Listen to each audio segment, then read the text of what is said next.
Shalom. Selamat datang di Renungan Harian Rhapsody of Realities Indonesia, edisi 24 April 2024. Ketika Roh Kudus berdoa melalui engkau. Akan tetapi kamu, saudara-saudaraku yang kekasih, bangunlah dirimu sendiri di atas dasar imanmu yang paling suci dan berdoalah dalam Roh Kudus. Yudas 1 ayat 20.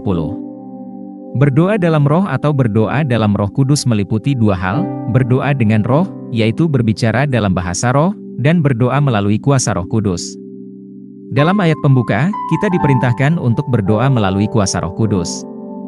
Namun dalam 1 Korintus 14 ayat 14, Paulus menjelaskan, sebab jika aku berdoa dengan bahasa roh, maka rohkulah yang berdoa, tetapi akal budiku tidak turut berdoa. Ini mengacu pada berdoa dengan roh, berbicara dalam bahasa roh, sebagai sarana untuk terlibat dengan Tuhan pada tingkat rohani yang lebih dalam.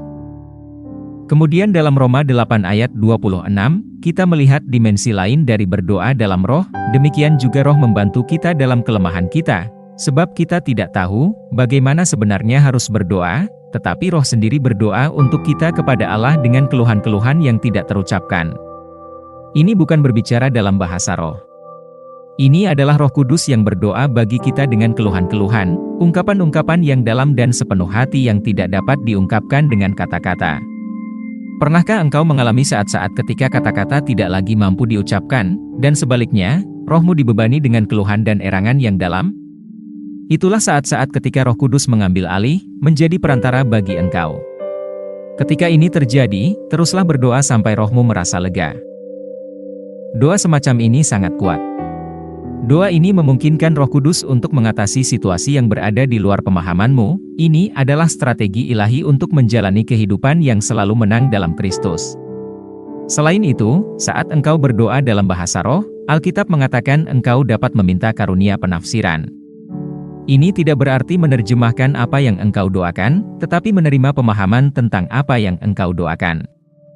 Namun, ketika Roh Kudus berdoa melalui engkau dalam keluhan, engkau mungkin tidak selalu mengetahui detailnya kecuali Dia mengungkapkannya kepadamu.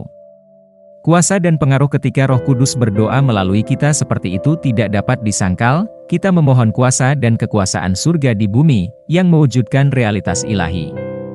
Itulah salah satu alasan saya suka dan menikmati saat berdoa. Mari kita berdoa. Bapa terkasih, terima kasih atas karunia roh yang membantu aku berdoa melampaui pemahamanku. Saat aku berdoa dalam bahasa roh dan melalui kuasa Roh Kudus, aku menyatakan bahwa setiap keterbatasan telah disingkirkan, dan aku berjalan dalam kemenangan yang terus-menerus. Terima kasih atas strategi ilahi ini untuk menjalani hidup yang terus bergerak dan maju, dalam nama Yesus. Amin. Ayat renungan hari ini terdapat dalam Efesus 6 ayat 18, 1 Korintus 14 ayat 2, Wahyu 2 ayat 7.